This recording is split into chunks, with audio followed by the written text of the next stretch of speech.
Word. I'm just high off halal. High off halal. Those halal carbs. I was gonna ask a generic question and just like, how are y'all feeling? Yeah, it's been it's been 1 week since I looked at y'all. 1 7 week days since you looked at me.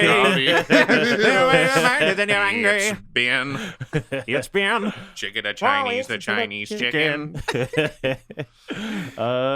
I don't know, man. I feel I just got off tour, man. I was in Canada this morning. I'm fucking tired. I'm really tired. Crazy place to be in the morning. Yeah, I didn't like. It's so fucked to wake up and just like think about immigration as a concept in the morning and then have to like just be at home after that. You ever just do that? You ever just go through customs in the morning and then you're just living your regular life at night? I was such a travel noob when I went to Portugal that it was like, oh, there's customs when you get there too. I was like, oh, yeah, okay. Like it's not just customs to get on the plane; it's customs to get off the plane into your own, into your country. Yeah.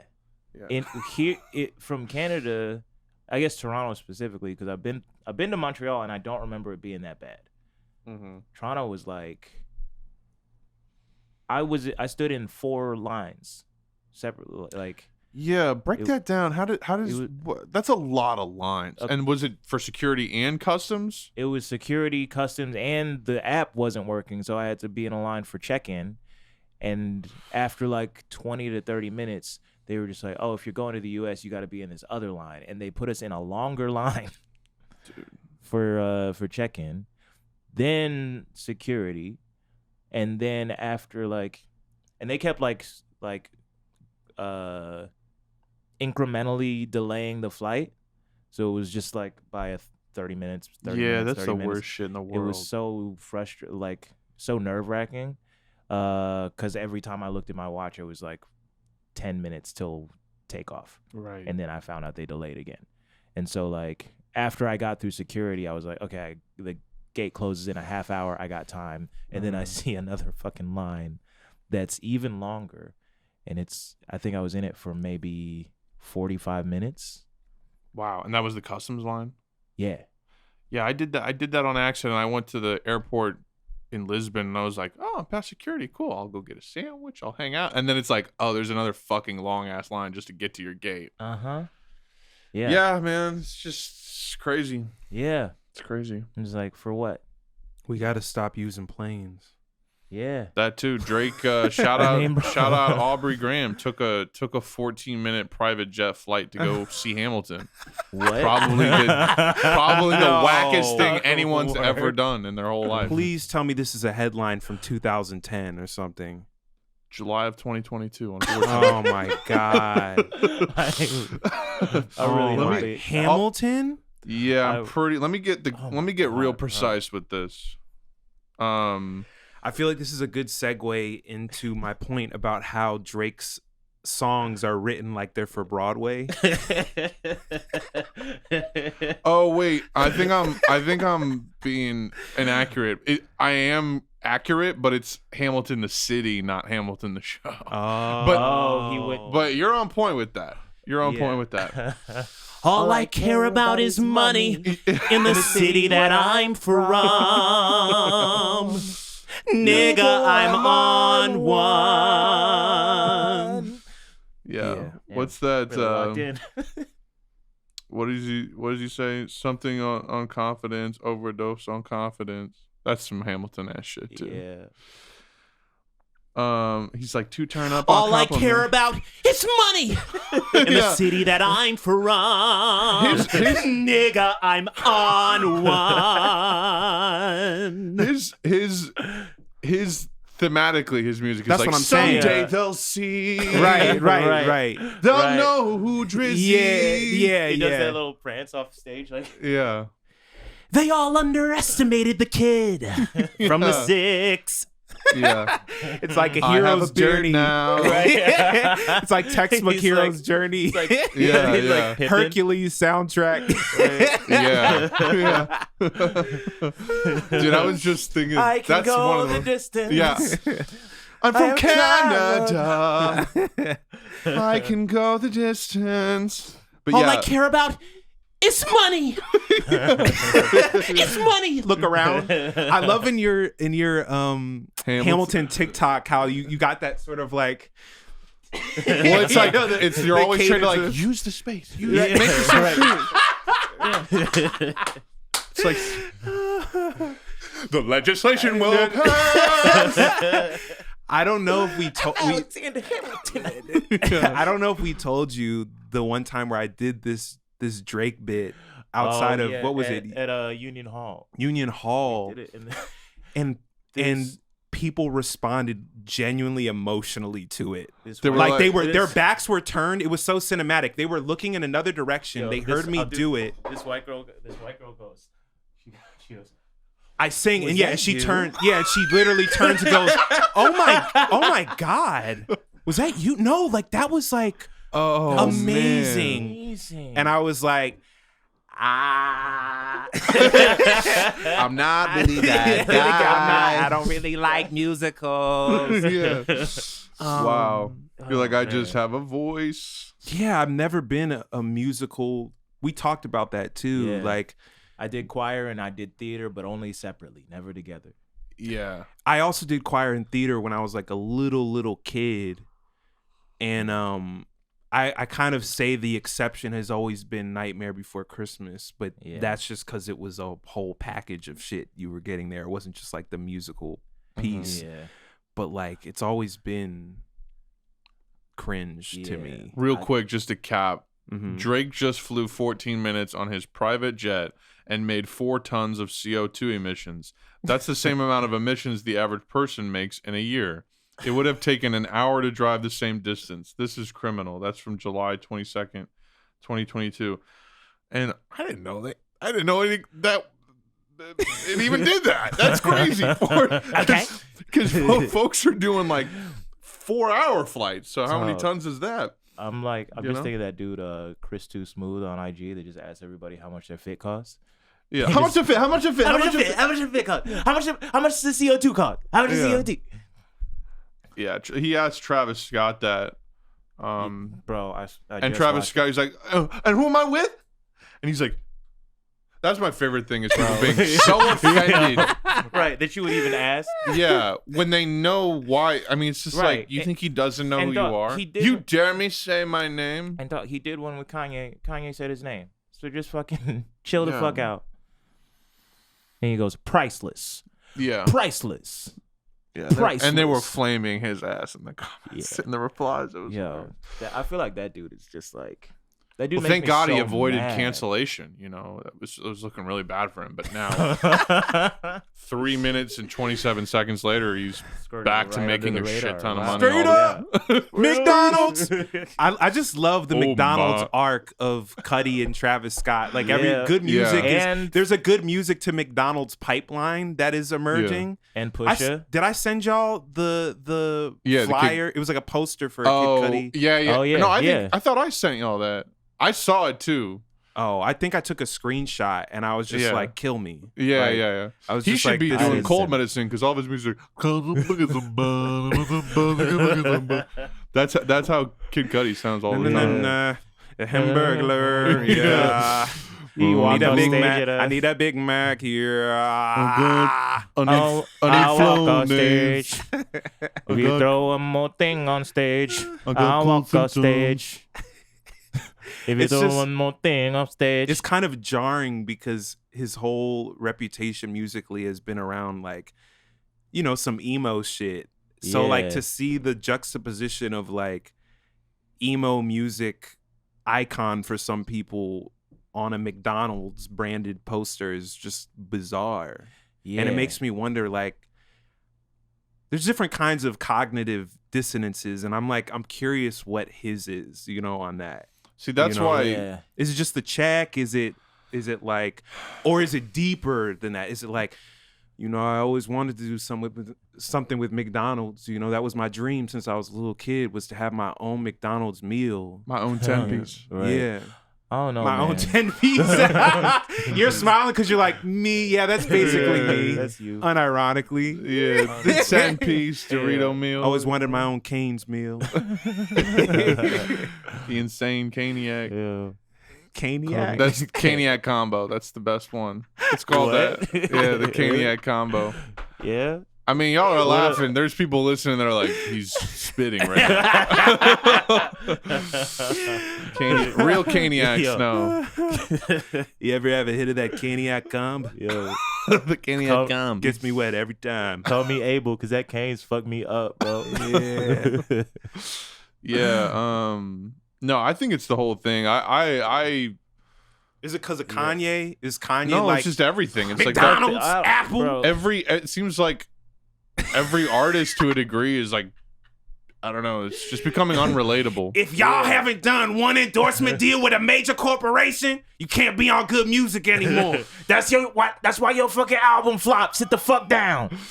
Yeah, Chance did the what did he do? Like the Amazon? He did something. Yeah. Oh my god. That was the funniest TikTok when he's like, duet this. And he's like doing some like, and someone just duetted it with like footage of trash on the street. That shit killed me. Oh my god. I don't know. The I don't Amazon know, man. tendrils, tripped me out. Yeah, and Apple Music. I think FKA Twigs did that one Apple Music video with what's the dude from Vice? What's his name? Christian Bale. Think of the Adam McKay movie. No, Vice Land. Why the fuck can I not remember his name? I literally worked at Viceland. I don't remember.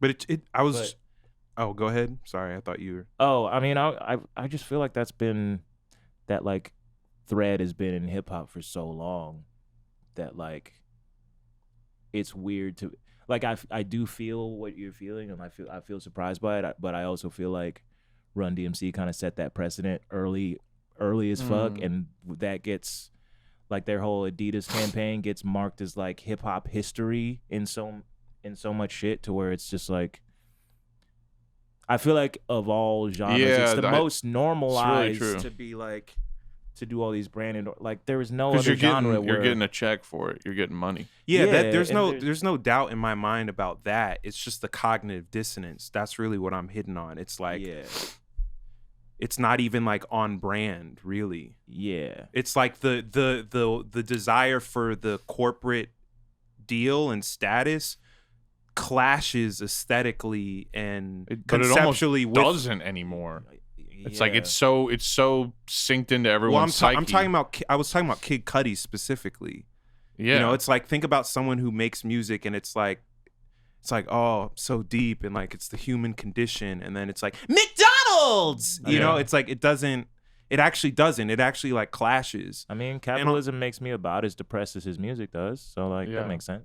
But even like even at the level of like I was saying the Amazon tendrils trip me out because you think for some of these artists it would kind of be like just off principle, you would just be like, oh no, I can't. That's like the villainous corporation. There's like a million villainous corporations, but that one has such bad optics that I can't go within 10 feet of that. Yeah. But it's kind of like, no, there isn't even that anymore. It's kind of just like, they put up the money, so it just doesn't.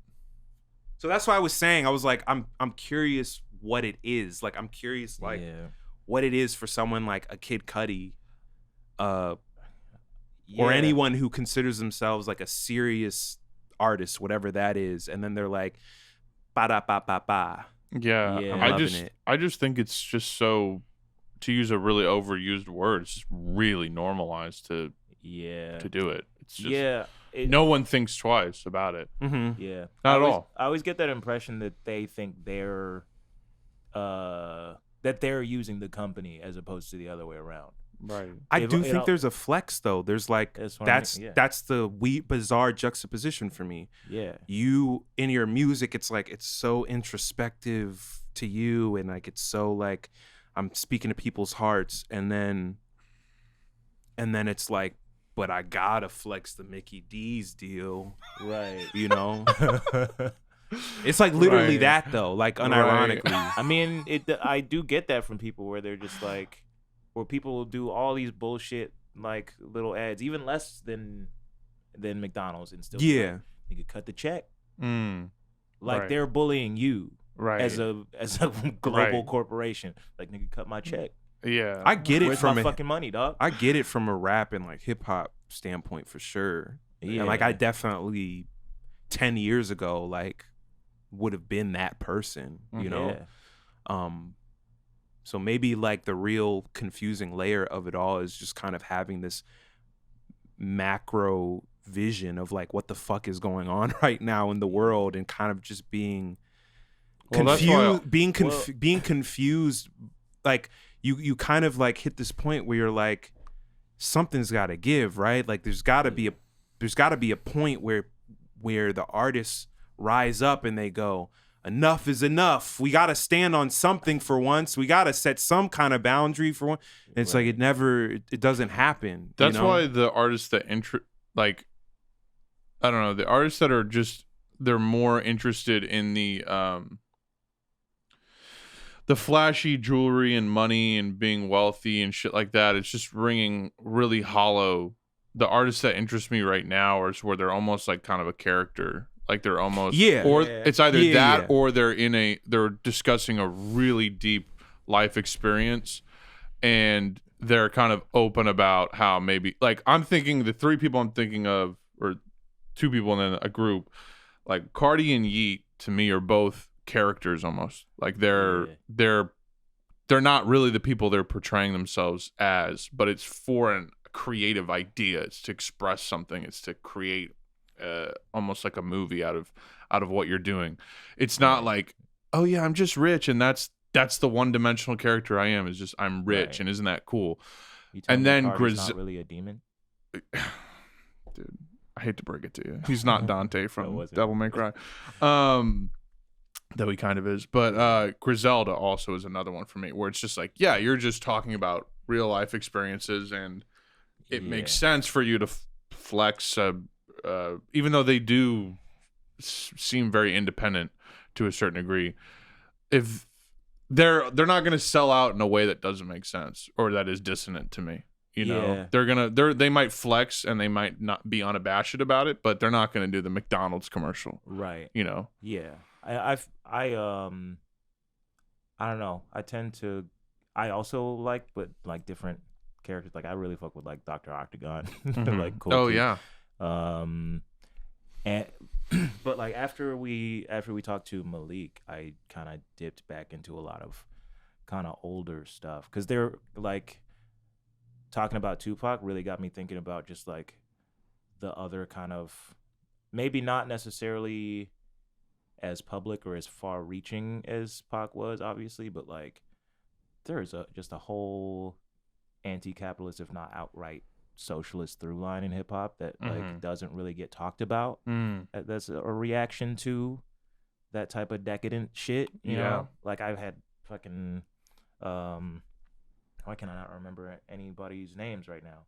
Yeah, I'm in the same, that food took the fucking speed right out of my brain. My whole brain. I was gonna say I definitely think more so anti-capitalist than pro something. Dead Perez is what I was gonna say. Dead Perez is like an exception, and like there are a few others, but but there's definitely, I would even classify it as like an anti-authoritarian like punk type thing of like. You're saying you would or wouldn't? I would. Yeah. I would say like I broadened the through line out to that, because there's this feeling of like the system is coercive and like is rigid and it's trying to hold me in, but I'm finding a way out of that, and I'm finding a way to live beyond that. And it's like at an individualistic level, but it's there nonetheless. And I feel like the rags to riches energy, like that's really what that's about at a certain level. And you have some people where there's a darker spin on that, where they're like, well, it's kill or be killed, and I'm gonna kill, you know, and like that's a whole thread. But then you do have this sense of like, look, I made it out. But it's like it kind of just stops at that. It's like I made it out.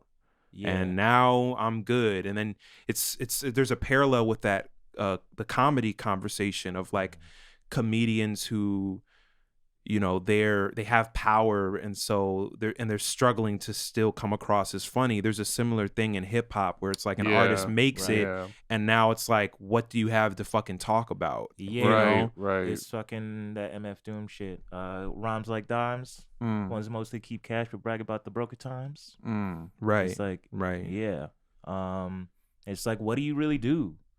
And I think about that a lot obviously in a comedy context, but really just like because I want to explore other artistic media and just like, do I want to stop living my life at 30, 35, you know, and just like have to reach back into when I was 20 years old? Well, that's like stealing food, stealing groceries in LA. I just thought of Lil Baby also.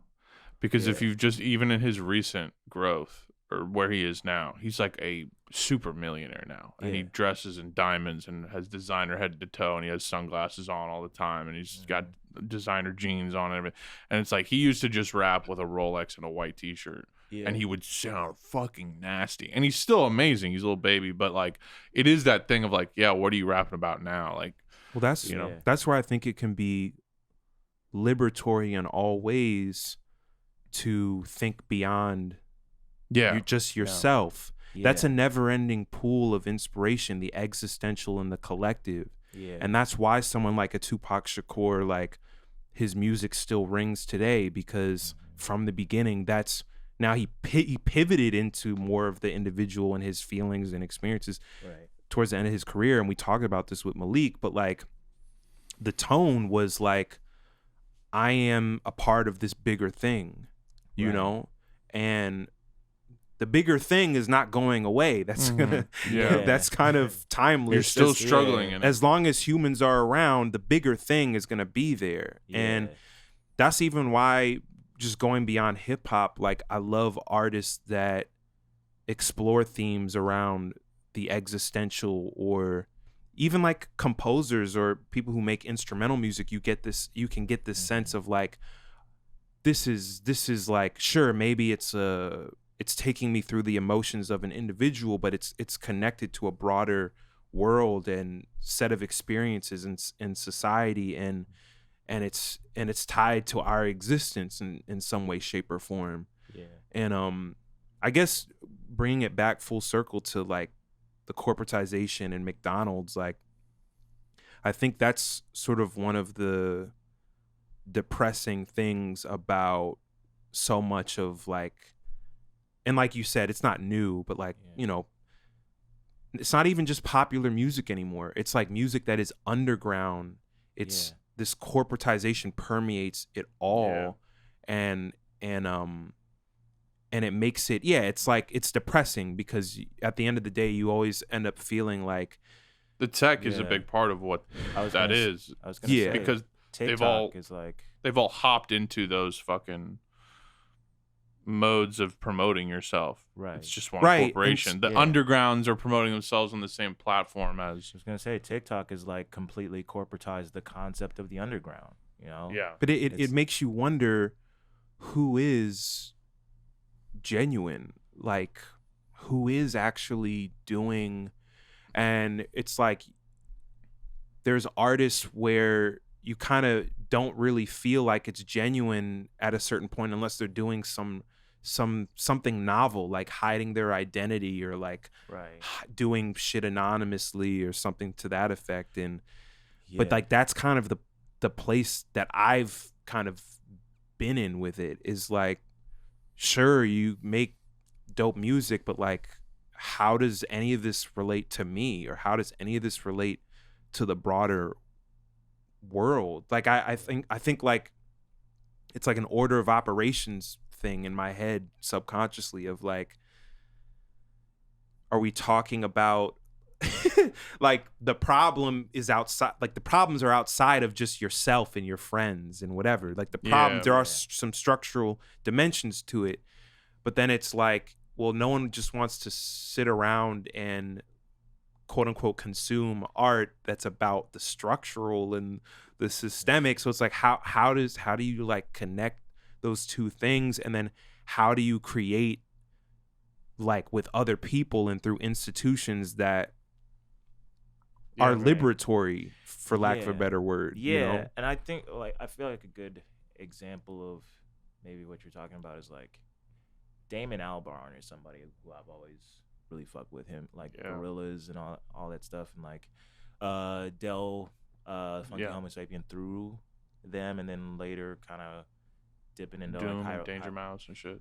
Well, I discovered For Doom me, before, that's how it but went. yeah.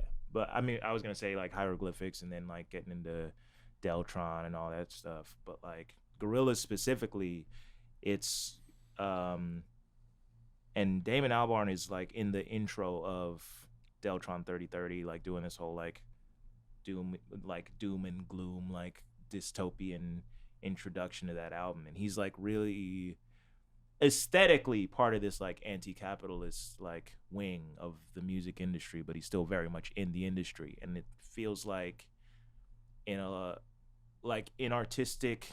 mainstream artistic shit, the best you can really do is like aesthetically decenter yourself, which is where that like cartoon aesthetic comes from. It's where the like playing in the shadows comes from, and just project the shit on the screen instead of like being the front man of this band, which I have a lot of respect for, like him and the way Doom does that. But it feels like that's also the best a lot of people can do within this context without just like really examining what's actually going on any deeper than that. Because like Donald Glover kind of does the same thing with Atlanta, where like he'll have episodes that are not about him or not about, actually most of the show is not really about him, but then they have like episodes that are not about the main cast at all, and it's like that's cool, but is that all you're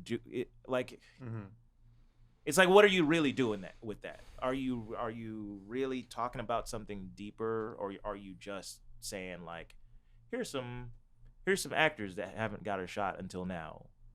I think it's also like, to me, you know, the artistic side is like, that's your sandbox. You can talk about the smallest, most intimate, selfish things that you care about, that you maybe only agree with or whatever. That's your playground. That's your freedom.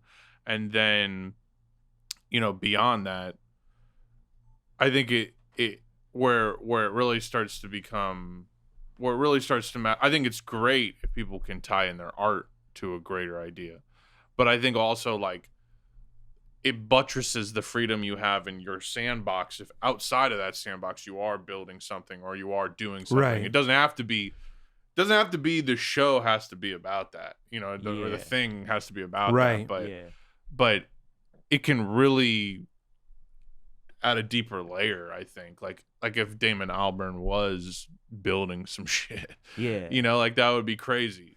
Which in a lot of ways he has, you know, he's like, well, I think he's hitting on specifically like counter institutions. Yeah. Like, well, I'm saying like he's done it in the like in kind of a similar way that like, for lack of a better example, like Joe Rogan has done it, where like people are on his projects and they get something that's been out like of the that. limit.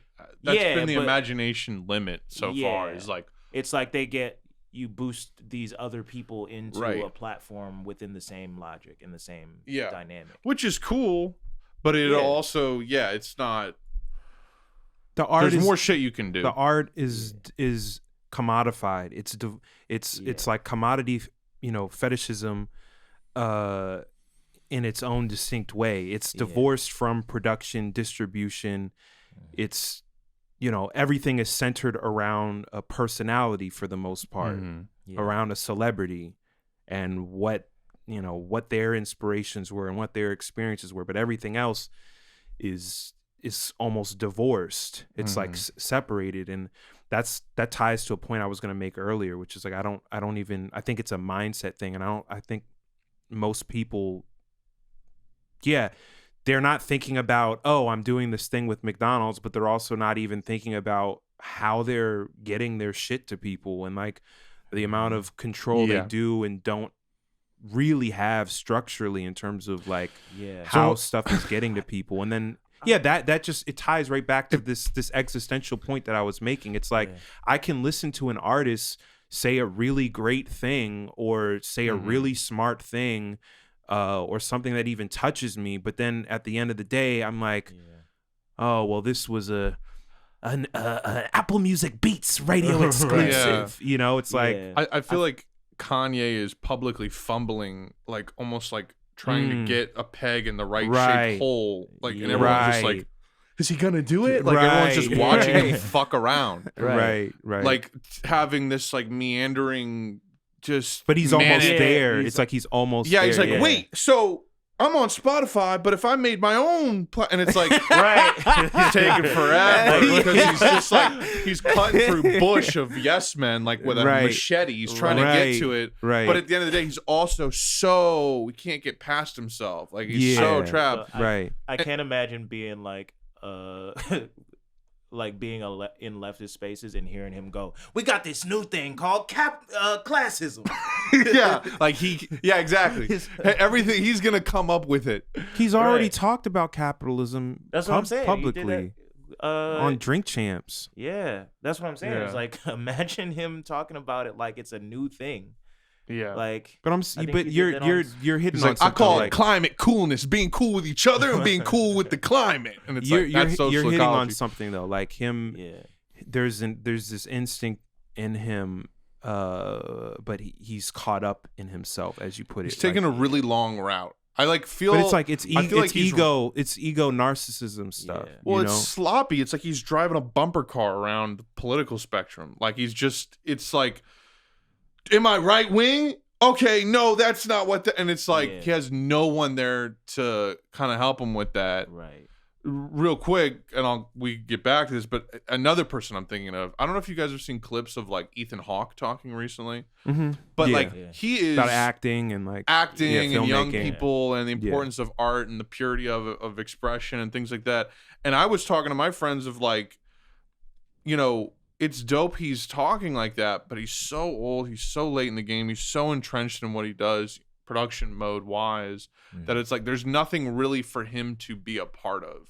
There's nothing really for him to do. Right. Yeah. It's sad because it's like he's too late or too early. Like it's just like.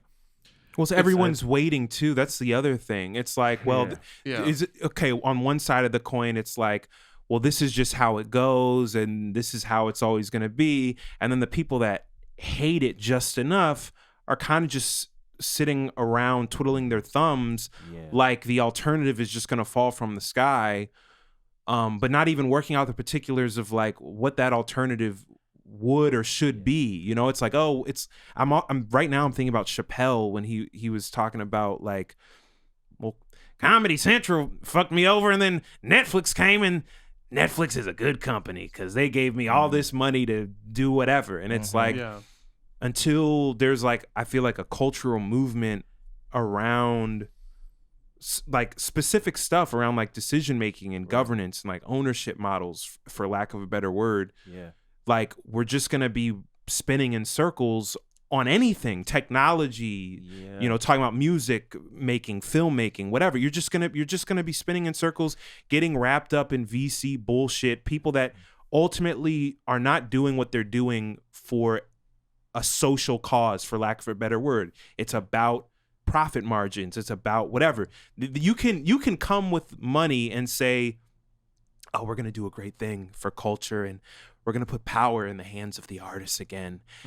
And when you look in the fine print and you look in the structure, you're like, oh, it's just another like scheme. Oh, people don't even cooperatively control this platform at all. Right. You know, it's rhetoric. So I feel like until there's like a deep enough movement to where we can even just spot that shit, like go beyond rhetoric, or I feel like Tidal was like the big thing that blew that thing open, where it's like, you know, Jay-Z was like, we got all these artists and we got this platform.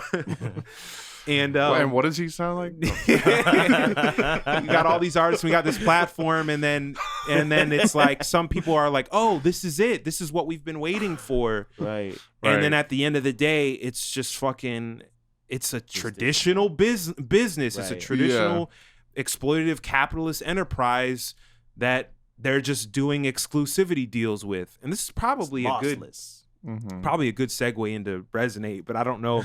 Well, and real quick, like I was just thinking the core of this is speed also, it seems like. People want something that's fast. Yeah. Like that's what I'm seeing in all this is like people know that going the VC route, you will get money tomorrow and you'll have something and going it's like it's not now. worth, and it's like it's not worth trying unless I can get that $1 million+ check right at the top, right at the beginning. Yeah, let me just get rich and then we'll change the world. Right. And that's so funny to me because it's same shit I was talking about in the last episode, or maybe the one before that, where rappers know probably more than anybody in any other genre that the deals we get are fucked. Like, don't take the advance, take that percentage later down the line. You got to own your masters, all this shit.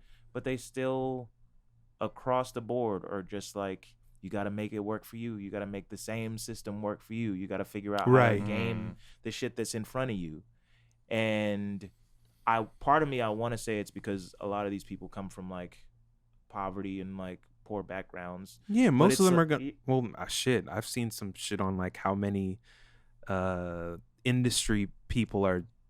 They're like actually, second, like, third, fourth generation money Hollywood. Yeah, oh, really? I mean, especially now. Yeah, especially now. Yeah, I feel like on the corporatization point. Yeah, and like the 2010s kind of popularized like college rap where everybody's just like in a dorm room, you know, like you might not be rich, but you got some resources.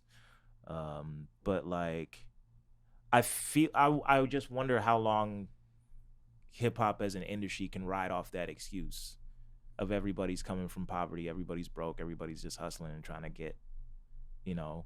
Yeah. Well, it's like how can we go from rags to riches to rags to freedom?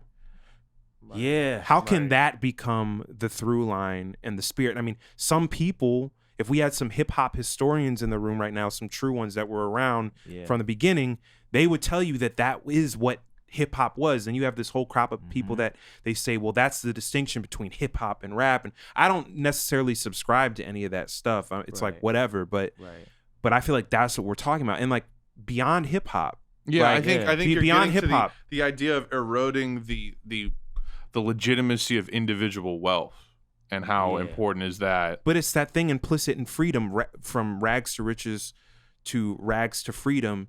Implicit in that is like you can't get free without other people. Yeah. Right. You can't get free without a collective of people, a community of people. Right. So it extends beyond yourself, and simultaneously it ensures you the most safety and security. It ensures you more safety and security than you just being, to 21 Savage's point. Just, you're this rich motherfucker surrounded by people that aren't. When you're rich, you're this rich motherfucker surrounded by people who aren't wealthy. Yeah. And they're looking at you like, fuck, what can I get out of them? And and if you go broke, they're not gonna help you. No, there's nothing to help. You get no assistance from those people. Right. No, because you put yourself in the position where they rely on you, if that. Yeah, it's like either you make all of your friends, you somehow hold down your friend network, make them all rich, give them businesses, which that sounds really hard too, and then make them entrepreneurs somehow and make this network of business people that are your friends, or they're on a dole that comes straight from, your wealth, or you ditch them and then surround yourself with people that you meet after you're rich who you can't trust. Right. So you're fucked. Yeah. You're fucked. I think about what is Snoop Dogg's blunt roller gonna do when that man dies? Just like scaring to kill him in his sleep like Darth Plagueis. What does his resume look like? Yeah, so it's like what happens when the first step is with this collective and cooperative mindset. And like earlier when I said cooperative like ownership, and I said, for lack of a better word, I was saying that too, just on that piece of like the next, this is like one of the deepest levels of it to me, but like you organize with so many people in this cooperative way around labor and the land and like industry, however you want to put it, to where you're thinking beyond the proprietary logic altogether. You're like, what is ownership? That's like an archaic word. Why are we talking about ownership. Like this is all, and it's not even this thing of like, oh, it's like we're talking about the state where it's like collectivized and it's public. Like this isn't public versus private that we're talking about here. Right. We're talking about like a cultural shift, a social shift to the point where because everyone in a certain area or networks baseline needs are taken care of and they're living comfortably and everyone is doing relatively well and looking out for each other, you're not even really thinking about what you quote unquote own and like what your property is, because so many people would not think that way. Right. And it does get into a distinction between private property and personal property, or what we consider property. But it's like, again, it's like a post-scarcity mindset almost. Beyond like the material reality of it, it's like in my head, it's like we just cooperatively and communally control this stuff together. Yeah. And we make decisions about it together, but it's not like any one person's thing, like their property. Right. You know? And that's like a deep thing. I mean, it's like it's like a whole episode in and of itself to even just like unpack the layers of that. But I feel like I wanted to get into, because I actually was reading up on that because you mentioned it in the last episode, but just like monetary theory and how all that works. I have to pee, but I kind of want to get into that. Word. You want to talk about it? Give me 1 second. We could talk about Resonate. Yeah. I don't know if that makes sense to do it now. Yeah, I was just talking about Tidal earlier and like how everyone got hyped because it's Jay-Z and like all these artists and they have this platform, and so they think because that stamp is on it and he bought it, it's change is gonna come from the top down or whatever the fuck, and it didn't happen. And for anyone who's already listening, you've probably noticed that our shit isn't on all of the other streaming platforms. Right. It's on this one platform called Resonate, which is functioning, but it's probably a little glitchy and it's rough around the edges.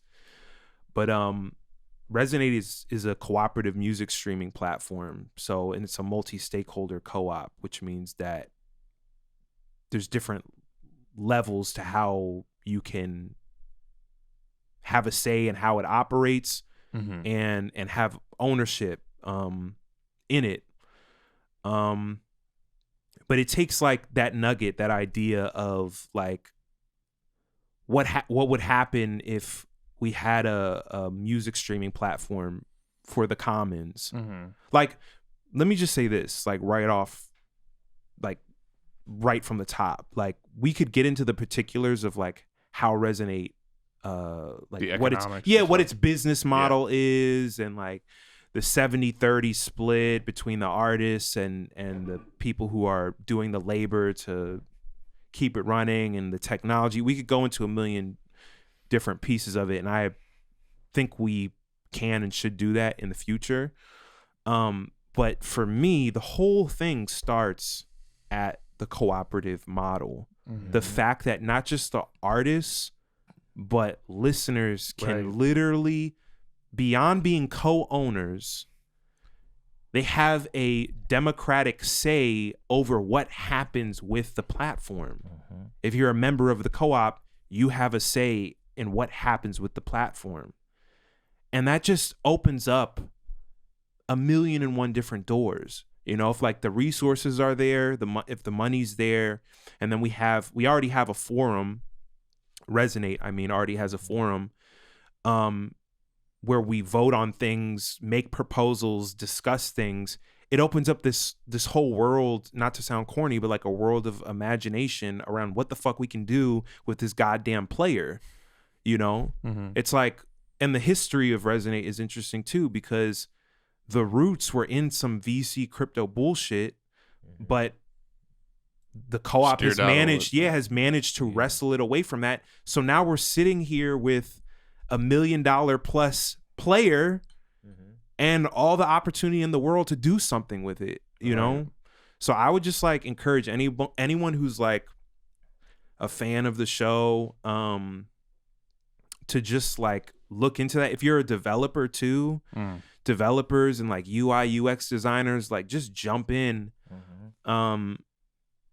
as is maybe implied by some of the guests we've had on and like our artist relationships, we know like tons of artists, tons of dope musicians.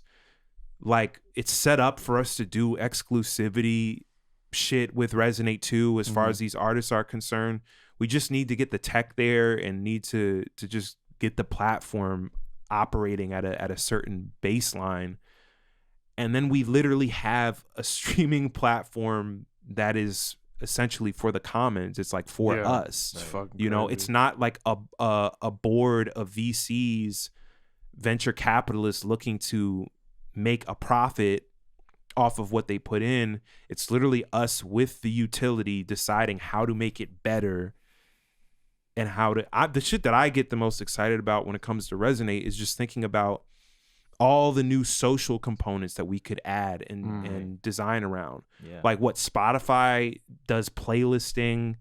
You can Apple see what Music. your friends are listening to. Yeah, but like think about how limited IG. that is. Think about imagine like it's beyond SoundCloud in the sense of it's not like all this whatever fuck shit is up there. It's like real like music that's up there, and now we have all these different ways to like communicate around it. And even artists is like they could have a one-stop shop through the platform in terms of how they connect with their base and how they get, you know, their music to their listeners. I mean, it opens up all these different possibilities, and I'm just like, and not to dive into the economics of it, but have people listening to their music, you know, give them resources. Yeah, they're actually getting paid. Yeah, they're actually getting paid. I think we should dive into the economics of it, just because I mean, I wrote that thing that I passed on to y'all. Yeah, it's just like, imagine all the like dope art that we could be making if we weren't doing all this shit for survival.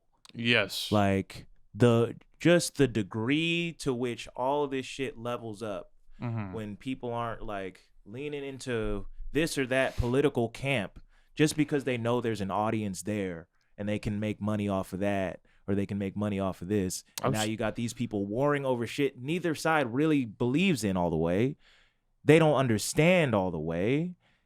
And they're I mean, especially in comedy, but also like a little bit in music when people speak up. But like perpetuating all these narratives, they don't know the history behind it. They don't know any of the deeper shit behind it, and people could just make fucking art because they enjoy it. I think of all the rappers that wouldn't be rapping if their needs were already met. Right. You know what I'm saying?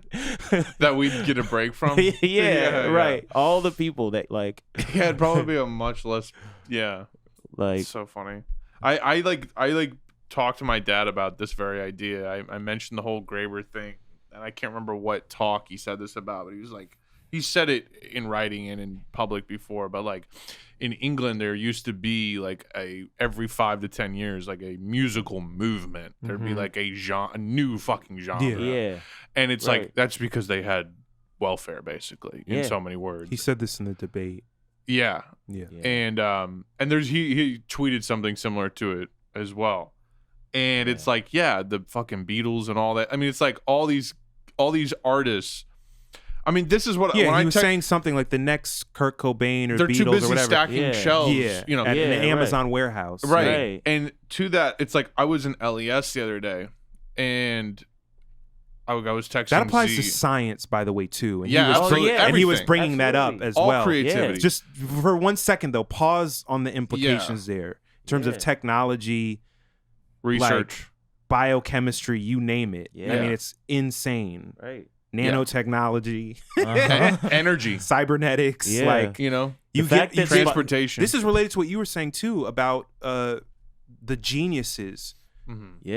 Giving geniuses this time and the space, to really be genius and fucking change all of our lives for the better. You know, so many of them are busy being like critically autistic and working at a call center somewhere or something like that. It's amazing Spider-Man managed to get his web shooters made.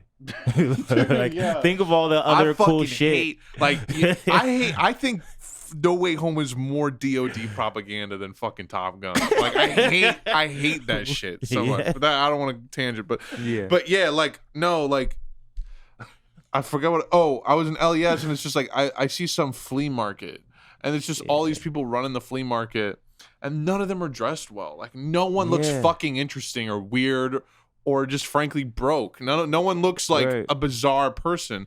And you think about the history of that area, and it was like all broke people. It was all like poor people pushing the culture forward. Yeah. And it's like, it fucking sucks. Like that is a huge, you know, selfish personal reason that I want to see change in the world is because of that. Like I fucking don't like this fucking, like, I don't know, like it's not thinned inspiring out version of the world. Of ourselves. So, ourselves. It's not inspiring, and it's like it's extra frustrating when you meet some of the most brilliant people in the world, and then they're just like, yeah, money. Yeah. And you're like, you could literally fucking change all of our lives if you were just given the time and attention and resources, and you had the adequate community around you. Yep. You know? One of my most brilliant friends I ever met in film school lives in Massachusetts and doesn't really like fuck with the world at all. And he's like one of the most brilliant people I've ever met. In my opinion, would be far and away probably like a generationally beloved film critic, music critic, writer, director. But he's just like just fucking hates the world kind of. And you can't blame him. Right. And he still does work a lot on stuff, but it's like I just imagine if there was a community for that person, and if there was like that's all why these we things, gotta resources. use Jaded Forum to fucking do that shit. That's all I want. Like to anyone who's listening, we have a Discord server set up just to start, but like I can say for myself, I'm not content in us doing this show and then even live events and like, you know, we have this cooperative production company that we're producing all this stuff and more through. I'm not content with that. I want people who come into this server and any other channels that we open up and to fucking organize themselves. And find other brilliant people and organize with them. And if it makes sense, if it clicks, we just tack it on to the ecosystem that we're already building. Right. You know? It excites me talking to artists now through this lens. Yeah. Right. Especially if they're aligned from a principles and value standpoint. It's like you realize like you could just be fam kind of. Like you could just be, you could be part of the federation, you know. And it makes me want to get them to that place and to give them those resources and to build this so that they can, and then the wider, bigger it is, the more it just generates into itself. Right. Yeah. We got to get away really from this island shit. We got to get away from this like baseline, I don't know, fandom shit. Yeah. Like not everybody needs to be a brand. Like, but also just on that tip of like, sure, this show could become a thing. Yeah. Yo, if you get it and you have skills, let's make it something beyond the show. Beyond, let's make it about the bigger thing. Right. Let's just use it as a vehicle. That's what I feel like the difference between this and what other people, I feel like the biggest difference between what we're doing, what other people are doing is literally that. People set up their island and it grows and they go high up in the sky and they find success and they start making all this money and they stay on the island. And like from the beginning, I feel like the shit that could be dope about this is just, we're like, hey, this is literally just the conversation. This is literally just opening up the conversation. When the cameras go off and the video goes up, tap in on the back end and let's start fucking getting free together, doing what we love. Right. Doing what we love is the means by which we get free together. Right. And we can't actually do that. Right. Like, and I feel like this could be like a pretty profound test run in like what happens when people that have this dope platform get some buzz, get popping, maybe even get resources, and instead of just hogging it on the island, they start thinking systemically, and they start thinking culturally, they start thinking everything, and start opening up the channels for dope people to do dope shit. Yeah, and we've seen what happens when you just sit up on that island and don't do shit with the money. That shit is. I think about this a lot. It's miserable for them. It's miserable. The shit you. Yeah, the money you make, and guess what? They fucking complain. They complain. Yeah, the money you make in like legacy shit, it's effectively hush money, because even if you do speak out about how you feel, yes, exactly. It's like the second you start talking, they're just like a little bit less inclined to give you that money in the first place, and then people don't believe what you're saying because you're rich. How could you possibly feel that way? Yeah, it's the most isolating shit, and you know that. So why not just spread the shit out? Put those resources into productive, communal, proactive shit is a better word, you know, where you can actually maintain your artistic integrity. Platforms like YouTube, Patreon, Spotify, they're all ass. They don't respect your privacy, they're riddled with ads, and they're completely silent and unreachable when you need help. Have you ever talked to somebody at YouTube? Think about that. I sure haven't. To top it all off, we don't control them at all, despite being the reason they exist. So that's why we're partnering with a design and development agency called Sanctuary Computer to build our own cooperative alternatives that bring the best features of all those platforms together and that we can control together too. We seriously got to have an exodus to some sort of digital Zion that we build ourselves. Somewhere where all of us can actually have a say over the technology that we're using to communicate with each other. For more on how you can support us all in getting off these shitty platforms, visit opencollective.com/digital Zion and tap in. Just because these dystopian systems are eating themselves alive doesn't mean they gotta take us with them. But yeah, it's like, yeah, it is hush money. It is just a tool to make people useless, kind of. Yeah. Like it's like a big grain feeder that you're relying on. Yeah. It's that idea of getting out of the hood, getting out of your neighborhood, getting out of wherever you came from. Like, even if you're fucking like Vampire Weekend or some shit, you get out of Cape Cod. How, like, we're at that point where people are struggling to get out of Cape Cod and Nantucket. I think there's one side of it where people are starting to see it's like glacially. Can I add something though? Because Yeah. I don't know if we're gonna move away. Because I just wanted to say, I also think it's like a short-term gain versus long-term change thing. Yeah. It's people wanting the quick and easy thing first because the other thing it's like too long and drawn out and too complicated. Yeah. And also, well, I could never do anything on that level anyways. I'm just me. I'm just little old me. I can't do anything anyways.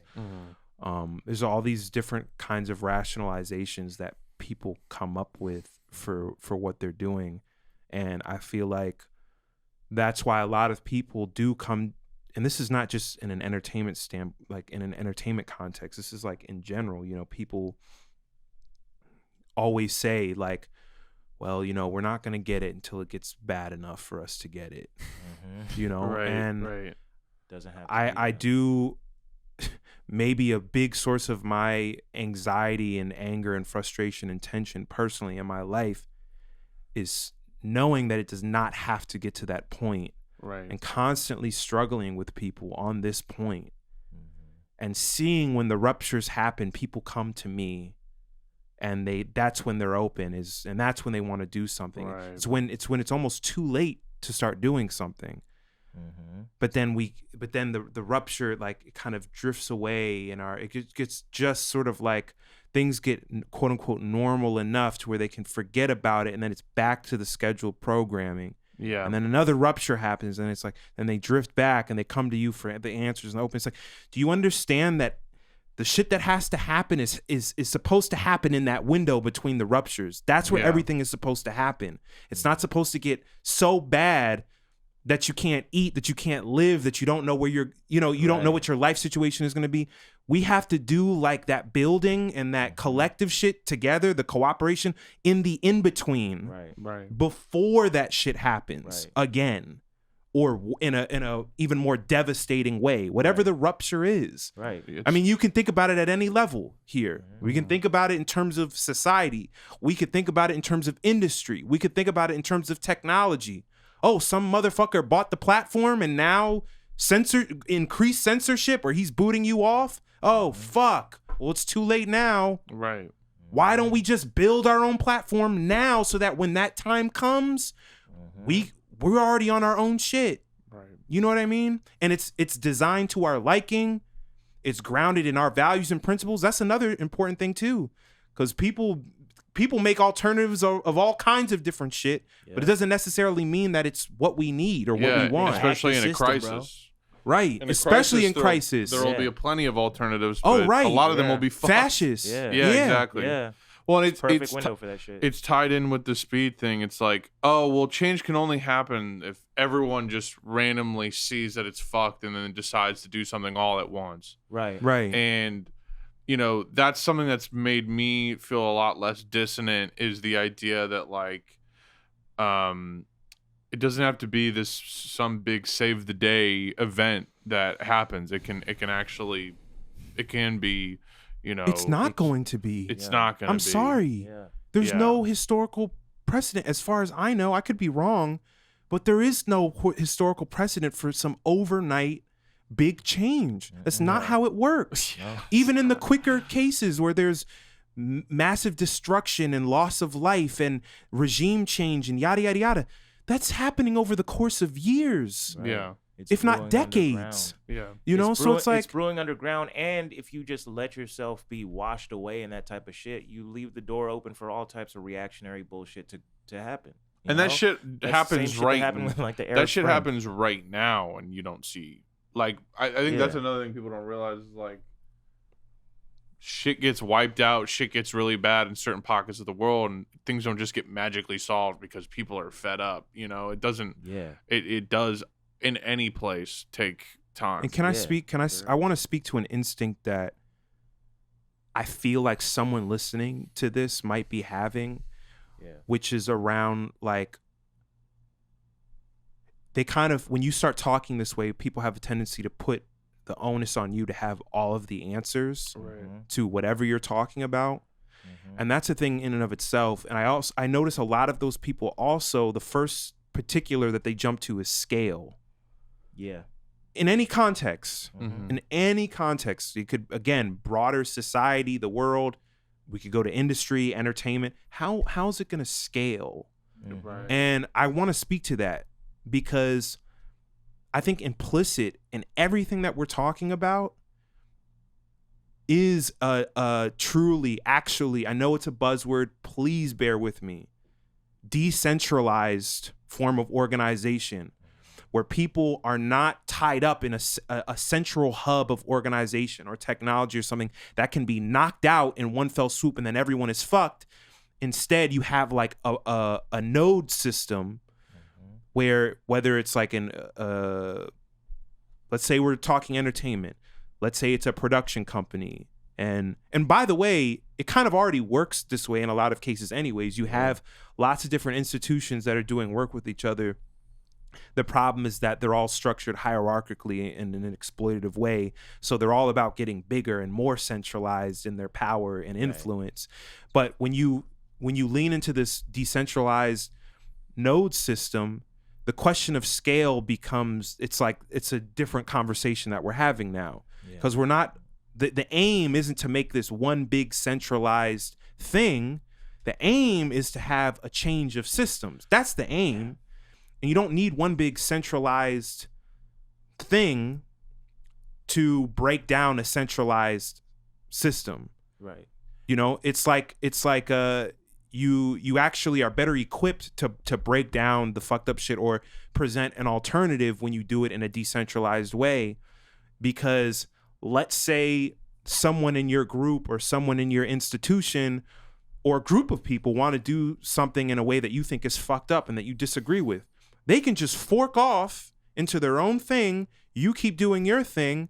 And then we can all sit back and watch and see who does what and what happens and how it serves whoever. Right. And then if it ends up being that, hey, well, that works for these people and it serves these people, and then what we're doing serves these people, it doesn't mean that now these two things have to clash with each other like the competition of capitalism. Instead, they can look at the differences and go, well, we have differences. Now, how can we work together? Maybe we can, we're serving different purposes or doing different things, but we can still be connected to each other and still be tied to some type of broader idea of the kind of system that we want to live in and work in and thrive in and so on and so forth. Right. And to put that in like an economic context, like, I mean, talking about like monetary theory is just like everything starts to work a lot better when it's actually on a local level that operates based on your actual needs, you know, because you have this system of economy where like the Fed is changing interest rates to like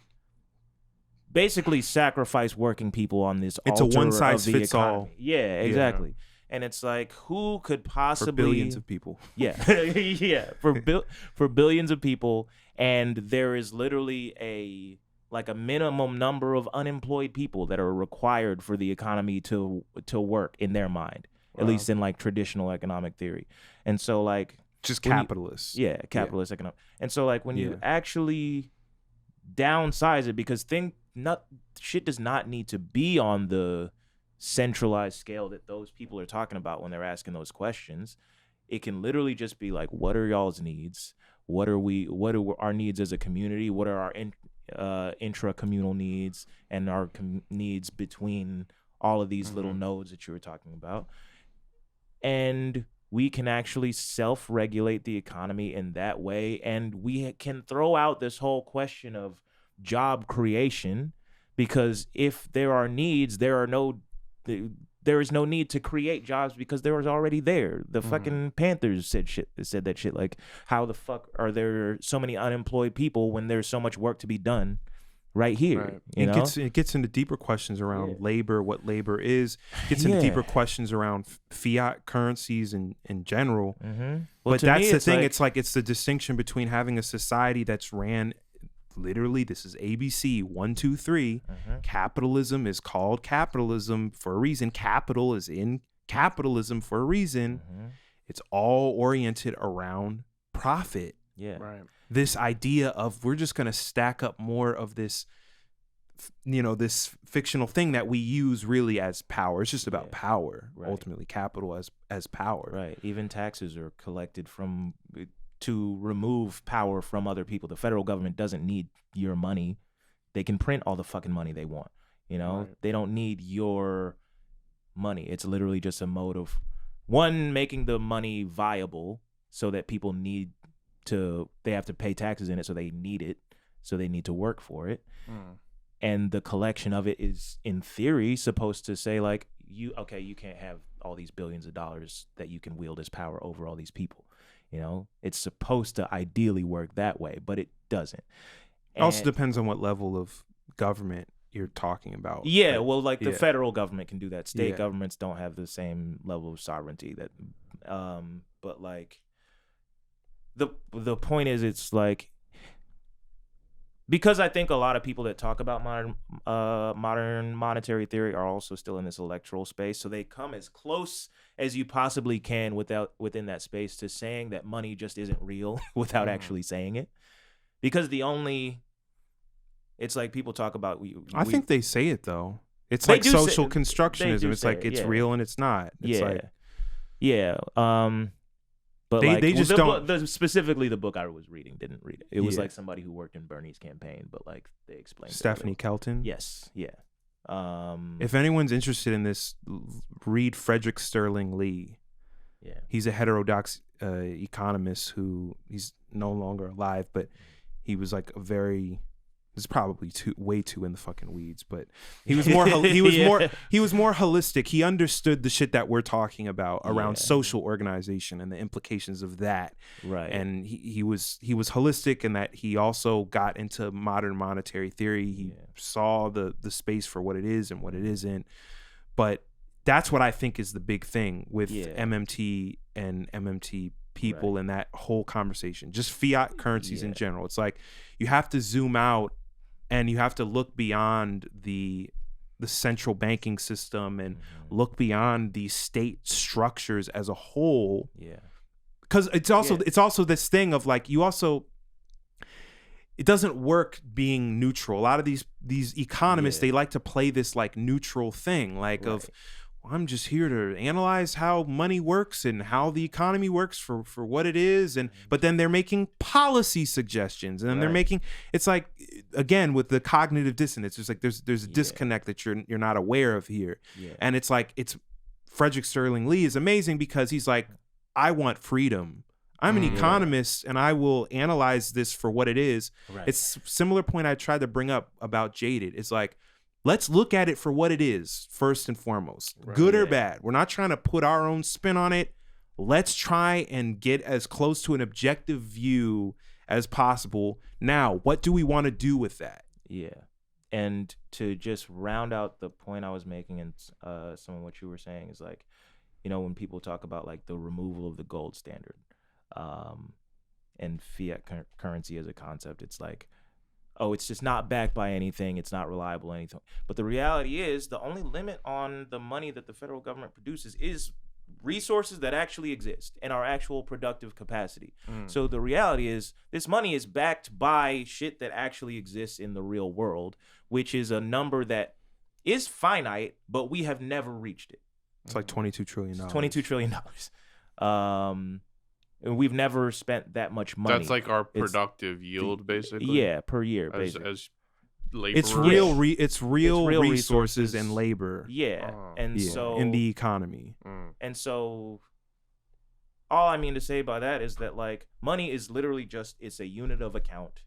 Right. Under central banking systems. Yeah. Which is what we have in the U.S. Yeah, and essentially all that is stopping us is the shit that is there, that is in front of us, and the resources to make the world that we want to make is right there. It exists. So we could just do it. We could literally just do it. And then the policy stuff, this is a purely hypothetical. I'm not saying that suggesting that this would actually happen, but in a scenario where there was a massive cultural shift, where millions of people, billions of people globally decided, oh, this is bullshit. Oh, let's just come together on this land and like start building a nice life for ourselves. And then all the time we use in terms of like quote unquote work and labor, let's just like focus on what we need to survive. Right. It's to say that if that happened today or over the course of the next few years and people started moving with that mindset, all of this shit about fiat currency and policy, all of that shit would be like beyond secondary. I feel like secondary isn't even the right word. Yeah. It's like what is the point of that? What's the point of that? Yeah. Well, and it's like I've always found it interesting that you talk to people who are for capitalism and everything. They're like, well, do you know anything about economics? And it's like, that's the instruction manual of the game you like. Yeah. Like, it's not, you're framing it within this logic. Right. You know when I even read the booklet from Final Fantasy. Yeah, you haven't read the official rule set? You know the moment I truly knew capitalism specifically just does not make sense. It was my macroeconomics course in college. The professor pulled up a graph, and it was the hockey stick. It was like, he's like, and the growth goes up, and it just goes up. and then he kind of looked at everyone, and he's like, but it doesn't really work that way.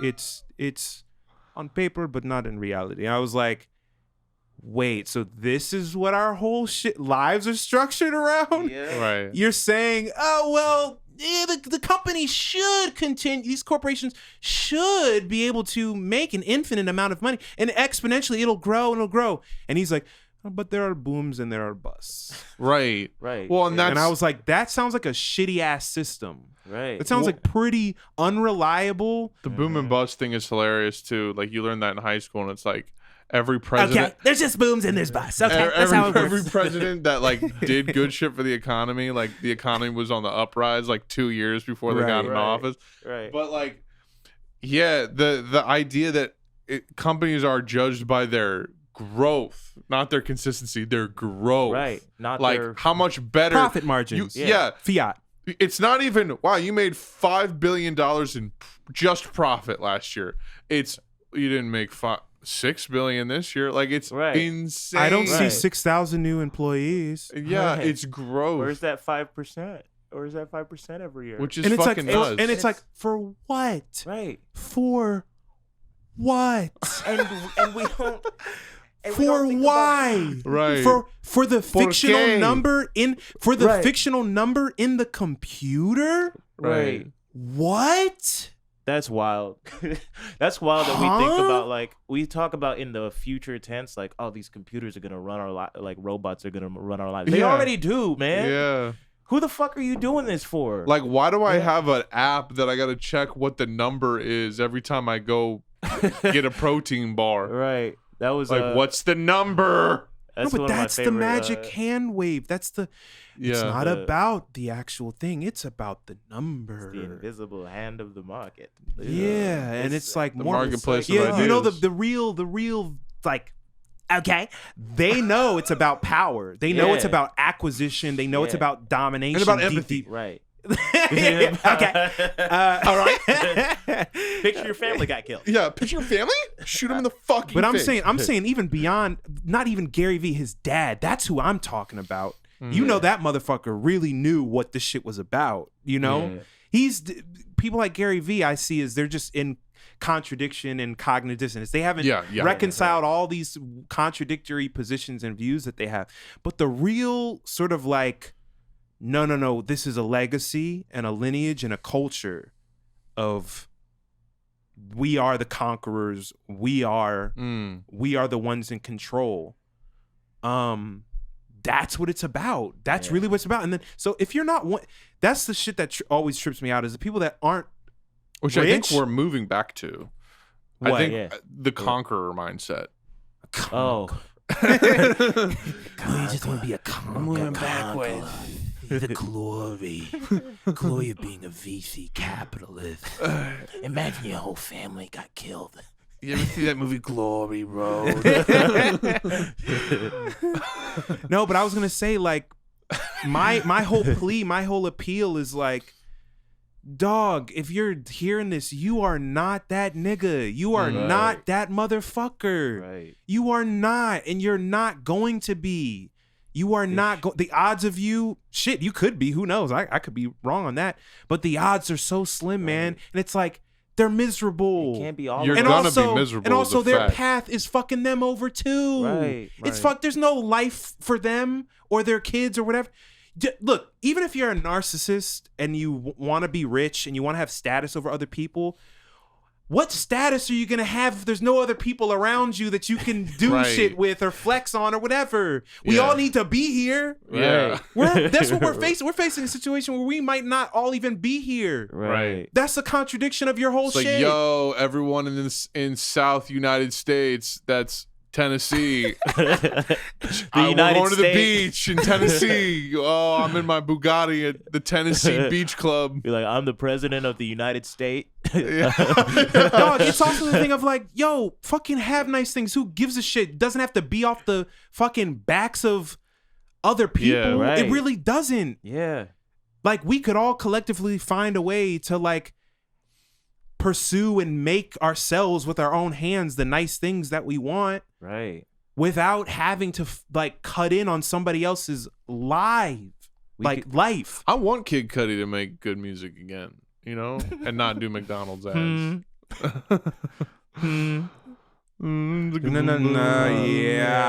Yeah. I'm really sick.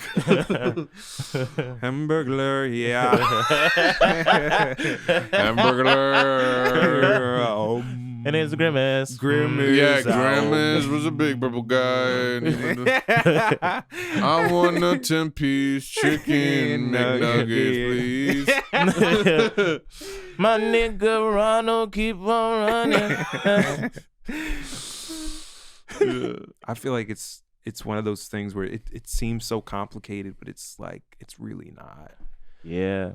That's like the more you learn and the more you read, you're like, whoa, I just spent an immense amount of time unpacking the particulars of this thing just to have validated this tiny little nugget of an idea that I assumed anyways instinctively. I think about wow, it was right there the whole time, right in front of my face. It's right there, plain as day. And like the implications from that point on, it's related to what I was saying about Resonate. It's like we could literally go into what's the business model and what's the technology. Nigga, if everybody controls it, we can make it whatever the fuck we want it to be. Right. Mm-hmm. And that logic applies to everything in this fucking world. Right, if we control it together, we can decide what the fuck it's gonna be. Right. That's it. Think about that. Is so simple. Right. Do you ever think when we talk about capitalists, when we talk about landlords, it's just these individuals that are controlling an insane amount of resources and stuff. They are controlling all of it. What happens when we start to control some shit together? Right. We decide what it's going to be.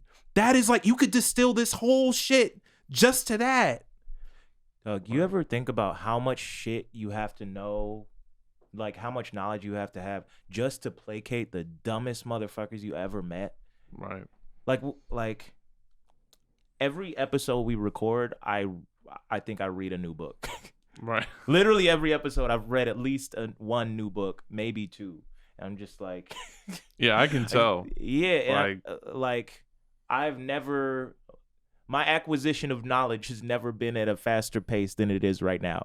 And I'm just like, I'm doing this to fucking convince the dumbest motherfuckers I've ever met in my life that people aren't too evil to run shit collectively. Yeah, it is so true. Like I mean, I don't even think that a lot of people are dumb, man. They just don't.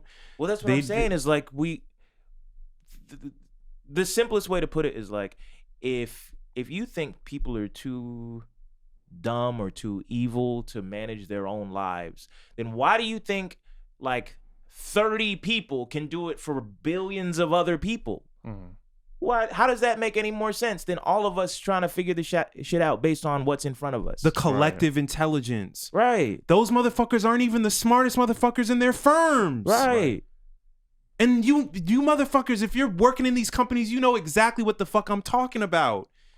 You know you're smarter than your fucking boss. Right. Your boss, the shareholders, the person that's at the top of that pyramid, they don't even have the same knowledge base as you. Right. Right. So it's like, what happens when you connect with other people in your industry and other people in your, in your community to actually do the damn thing and not around a fucking profit margin, you know? I've never met a person that respected their boss. No, I've never worked for a company where there wasn't some asshole coming in to seagull everything and shit all over what people wanted to do. Yeah. Right. I meet people that fall for it. They fall for their manipulation. They're new at a company and they get the, we're a family here. They get the we're a family line and they want to believe that they're lying to themselves. They're lying to themselves. I meet those people all the time. My boss isn't that bad, or my boss just really cares about his employees and the company. It's like, you're fucking gone. If that money doesn't come in, you realize that you're gone, you're done. I have some, and you're living with that. You're lying to yourself, but you know deep down you're done. If the profit margin isn't right, you're out. Dog, I won't say where, but I worked at a place where somebody committed suicide, and then the next day at work they were like, "Hey, we're all a family here." Yeah, I'm just like, that's happened to me. Whatever before. You got to do to glue this makeshift piece of shit back together. No, there's. I can give you two examples. One is I used to work somewhere, and one of our coworkers, after he got fired about 3 weeks later, he was dead of an overdose. And they were like, "Yeah, it's really sad what happened to name not given. He was a energetic guy," and it was like the most dehumanizing, demoralizing, soul-sucking thing. Listening to my particularly like the worst boss I've probably ever had in terms of pure character, the level of cowardice, spinelessness, and just inhumanity, the middlemen you deal with. The last place I worked at, there was a manager, and then there was a manager that came on right at the last minute, and both of them they just will say anything just to get you to shut the fuck up and keep working. Right. And 2 of my coworkers who are now fired still defend them. Like, it took them forever to finally be like, yeah, no, they do suck, whatever. And one of them's still texting one of them to be like, oh, what's going on now that we're gone and stuff. And it's like, I like express to them, I'm like, you need to realize that anyone who can fire you, you should not respect. That is a transactional relationship. Right. We cannot stress that enough. Yeah. Cannot stress that enough. Anyone that can fire you. If they can fire you and they have that level of control over your life and your livelihood, you're not on equal ground. You're not family. You're not a friend. You're just not. The proof is in the pudding when it comes to that shit. It's in the governance. It's in the decision making. Yep. It's just the because truth. They may seem like they're your friend and they want what's best for you, but that's not what they are. They are a pawn of the person above them, and they will 1000% care about their livelihood and their job perpetuating itself before you because they have to, because that's how it's set up. So they will do anything. I had a coworker who expressed that she felt, this is a white woman, but she felt that a Trump supporter in the organization was being just flat out inappropriate and racist. And a guy who is a manager who is not white told her, if you care so much, why don't you go into politics? Like, despicable, inhuman, disgusting, repulsive. Like, it takes the inhumanity out of you being under it, and it takes the humanity out of you when you're a manager within it also. So this is why the sooner we can understand this and actually connect with each other at a wide and broad enough scale to start like moving differently with those insights in mind, the better off we're going to be. Because one thing is for sure, as this shit continues to collapse around us and corrode around us, these motherfuckers don't give a shit about you. Yeah. So we're going to be, all that's going to be left is us. Yeah. And the question is, are we going to be talking to each other? Are we going to be communicating with each other? Are we going to be organizing with each other, for lack of a better word? And when I say organize, I'm not talking about fucking activism. I'm not talking about charity. I'm talking about you, me figuring out how to, whatever we got to do to live together without fucking each other over and meeting our needs and living comfortably. That's what I'm talking about. I'm not talking about some fucking separate shit. I'm talking about our lives. Like and that shit is like, that shit, I'm like passionate about that because I meet so many people that say that they're for these great ideas in the abstract, but they still have that disconnect. Because in real time, in the real world, they're like, well, this is where I'm spending my time, and this is what pays my bills. And it's almost like subconsciously, it's like if I didn't try to lie to myself, I wouldn't be able to do this. And it's like, we're not supposed to be doing it. Right. That feeling is a healthy thing. You're not supposed to be there. So get together with the other people that know I'm not supposed to be here. Find them wherever you're at, and let's fucking work together to get away from this shit. Like, that's how I feel. I'm just a kid from Ohio. I'm not supposed to be here. That shit is real, though, man. That shit is real, bro. It's so. You're not crazy. You're not crazy. If you're hearing this, you are not crazy. You feel it every fucking day. You are not crazy. Right. And like, I'm sorry, even the discourse and the dialogue over social media, the memes, the whatever the fuck, it's not going to be enough. It's not going to be enough to fill that void. And you know it's not. It's not going to be enough. For real, the first step is like stepping out of your comfort zone and trying to connect with as many people as possible who get this shit. And not just like share a hatred for what is, but have some common ideas about what could be and should be. Right. And if somebody wants something different, if people want another government or another state or another boss or whatever, let them go and try that, or try and find that. But it's like, in the meantime, we can all just start working with each other to find the space to not have to live with that shit anymore. And to end this, I mean, we all just found each other on the internet. It's not like we, it's pretty simple. Yeah. Yeah. Ended up being closer to each other than we even knew at the time or would have known at the time. Yeah. Like I'm saying physically, like geographically. Even within New York. Yeah. Yeah. Right.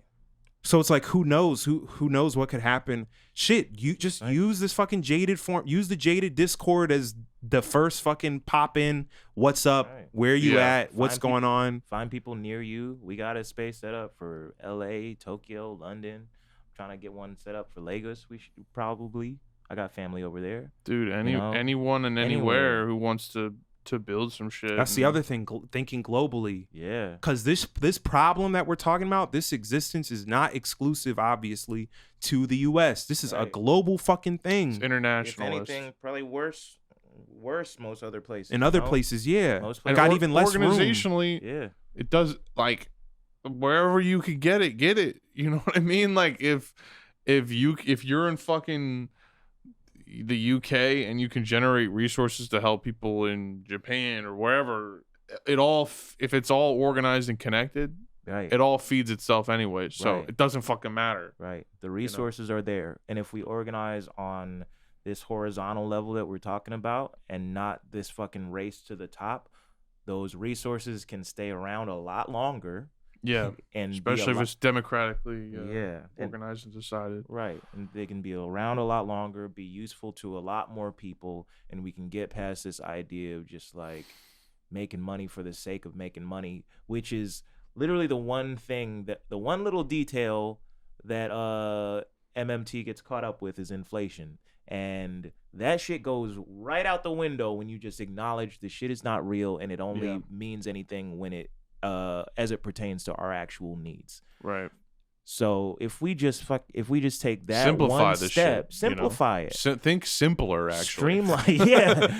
It's like you got to learn so much shit just to say the simplest. Like drawing a perfect circle type shit. It's exactly. My big plea to people is like, stop compartmentalizing this shit, man. Right.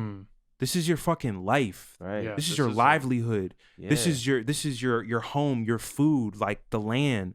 Yeah. Like that's why I almost like cringe every time I use this word organize, or I'm saying organize, because when you start using language like that, it's almost like this implicit hierarchy that people feel of like, well, I gotta put on my organizer hat to be an organizer. Yeah. Oh, I gotta go do nice things for other people, and it's like, no, this is about your life. This is for you. It's about your life and how it connects to those other people. Yeah. That's what we're talking about. It's not this fucking thing of, I got to put on my revolutionary organizer hat now and I'm going to go out and be a professional revolutionary. That's not what we're talking about. Yeah. And it's also not this thing of like doing it to virtue signal. Like we all like, deep down, I know that this is hopeless and we can't really do anything, but I'm going to go and show up so I look nice and look like I care for all these other people. Fuck that shit. Right. Fuck that shit.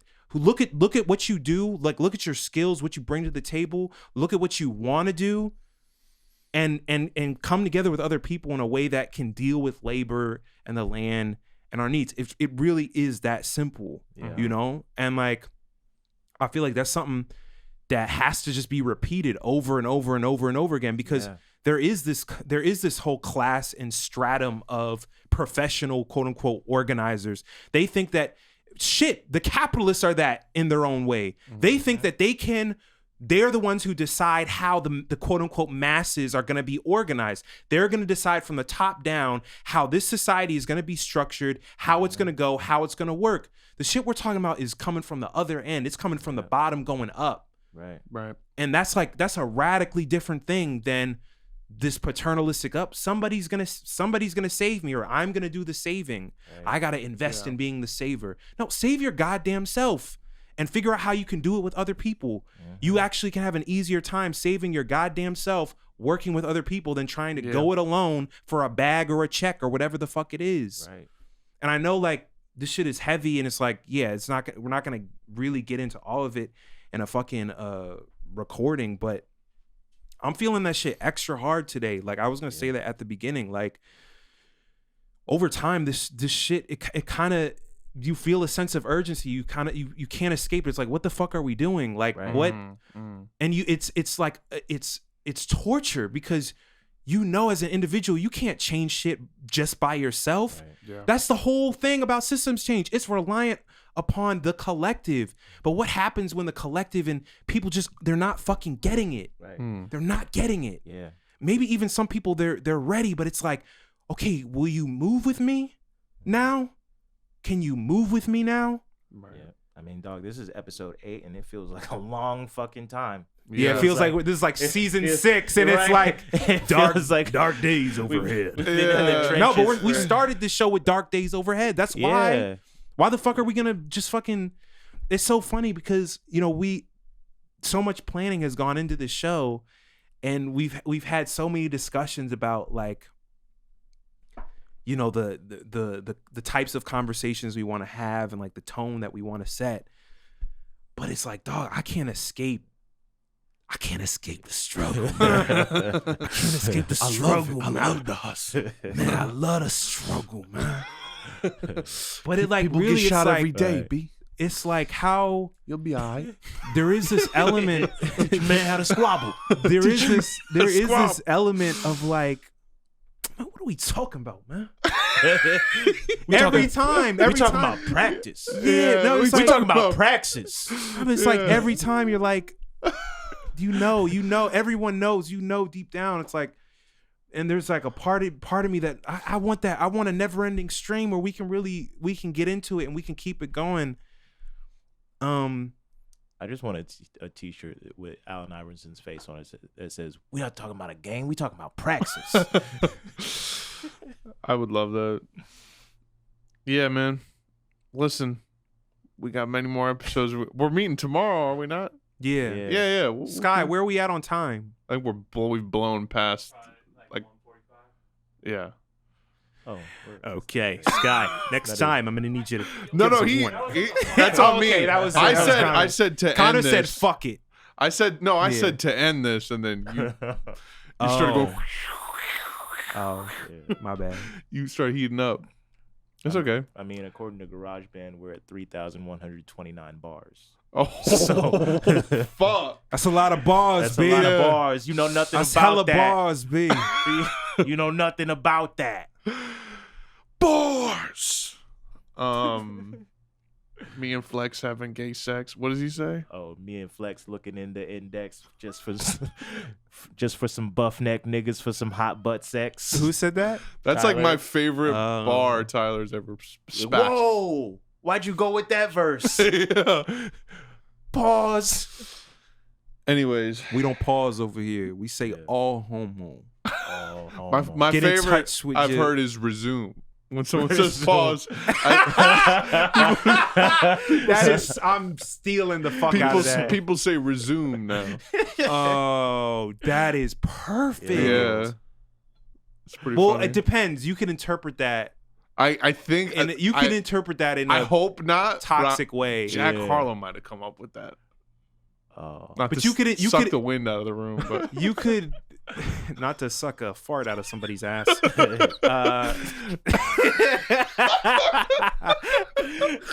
that'd be a funny ass skit. This guy who tries that reverse. Well, not to suck a fart out of somebody's ass. But Ooh, it's like whoa. the sensation you get, even with the phrasing of that. Is just, oh my god, Yeah, I can taste it. I regret that. I regret saying that. Yeah. No, I was gonna say with resume though, it could be like, oh, it's not gay anymore, so we can continue. Like Oh, that right, could be right. the interpretation of it. Yeah. But it's more like the You know what I would? Nah, but I'm No. gay. They say no homo. You go. They go pause. You go rewind. Let's run the tape back, baby. or you could say Right. play. No. Press play. That's weird to me because you think about it. Pause is like you trying to dwell in this moment, bro. Right. You trying to savor the gay shit? You trying man. to savor this gay shit? Come on, man. You trying? Oh, you really Pause. Think about that. Visualize yeah, it. Yeah, you trying to get a taste. You Hey. trying to get a taste. Pause. You might learn something, dog. Oh god. Yo. That's one that I like as a straight dude. haven't been able to like, not for myself, but like escape it in terms of.